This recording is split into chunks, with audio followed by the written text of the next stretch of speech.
আজ রবীন্দ্র জয়ন্তী। সবার প্রথমে আমাদের জানতে হবে রবীন্দ্র জয়ন্তী মানে কি।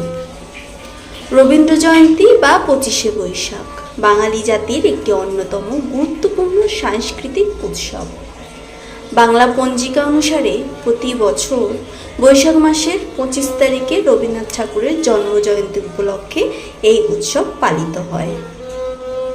কবিগুরু শুভ জন্মদিনে অসাধারণ শ্রদ্ধাঞ্জলি, প্রীতিময় শুভেচ্ছা ও গভীর ভালোবাসা থাকলো। 25শে বৈশাখ শুভ জন্মদিনে তোমাকে জানাই মোদের শ্রদ্ধাঞ্জলি চিরতরে। বাংলার সাহিত্য তোমার সৃষ্টিশীল, কবিতা, গানে, গল্প, উপন্যাসে চিরদিন থাকবে বাঙালির মনের কোঠরে। তোমার সাহিত্য বিশ্বের দরবারে নোবেল পুরস্কার নিয়ে এলো মোদের দেশে।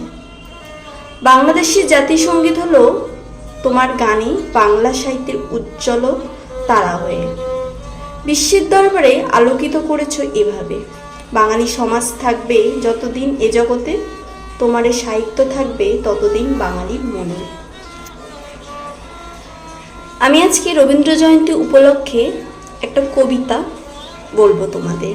কবিতার নাম অনন্ত প্রেম, লেখক কবিগুরু রবীন্দ্রনাথ ঠাকুর।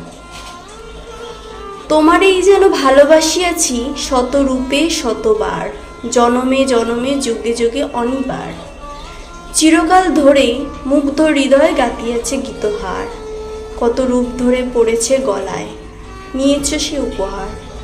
জনমে জনমে যুগে যুগে অনিবার। যত শুনি সেই অতীত কাহিনী, প্রাচীরের প্রেমের ব্যথা, অতি পুরাতন বিরহ মিলন কথা। অসীম অতীতে চাহিতে চাহিতে দেখা দেয় অবশেষে, কালের তিমির রজনী ভেদিয়া তোমারই মূর্তি এসে, চিরস্মৃতিময়ী ধ্রুব তারাকার বেশে।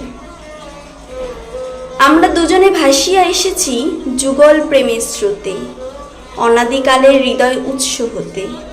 আমরা দুজনে করিয়াছি খেলা কোটি প্রেমিকের মাঝে, বিরহ বিধুর নয়ন সলিলে মিলন মধুর লাজে। পুরাতন প্রেম নিত্য নতুন সাজে, আজ সেই চিরদিবসের প্রেম অবসান লভিয়াছে। রাশি রাশি হয়ে